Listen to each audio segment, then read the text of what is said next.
Can I first say that it's an absolute privilege to be here with the speakers that are on the bill today. I come from a working class community here in Scotland.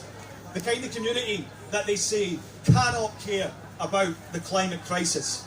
They tell us that climate is the concern of the lovey middle classes and angry young people like you. They insist that working class people couldn't possibly care about the planet that they live on or the other people who live here.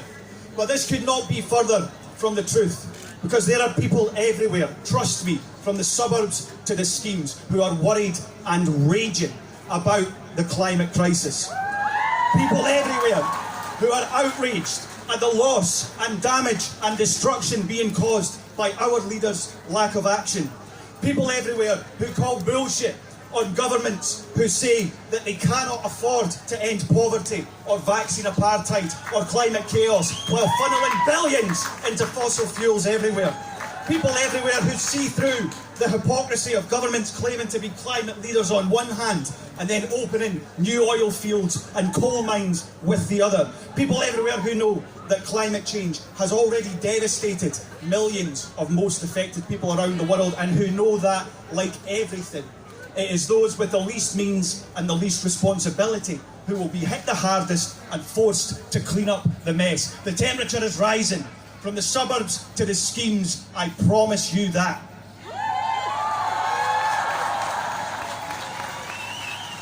They say around here that climate's only a concern for folk who don't have to worry about the real issues of poverty and inequality every day. But these are not separate issues, because the climate crisis is driven by exactly the same things that drive poverty and inequalities the world over, and it makes those problems worse. It is driven by the same governments and bosses who think that their profit and growth is worth more than lives and livelihoods and a livable planet.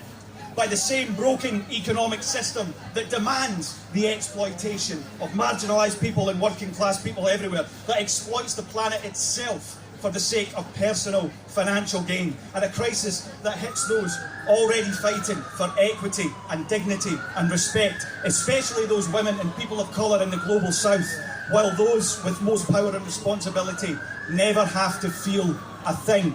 This is not just a crisis of climate or emissions. This is a crisis of justice, of inequality, of poverty, of racism, of classism, of workers' rights and women's rights at every intersection in between, in every single corner of the planet. And this is why we say that climate justice is social justice, and why we bring these struggles together, because these are not separate struggles. Because building a greener and fairer world that supports communities and people and nature everywhere means uprooting the same broken system together. They say that working class people know nothing and care less about climate justice. But there is one thing that we do know for certain, that working class and marginalised people know better than anywhere in the world. We know that there is power in solidarity. We know that there is strength in uniting our struggles to force real change. We know that we all can have justice, but only if we are willing to stand together and demand it. So to everyone here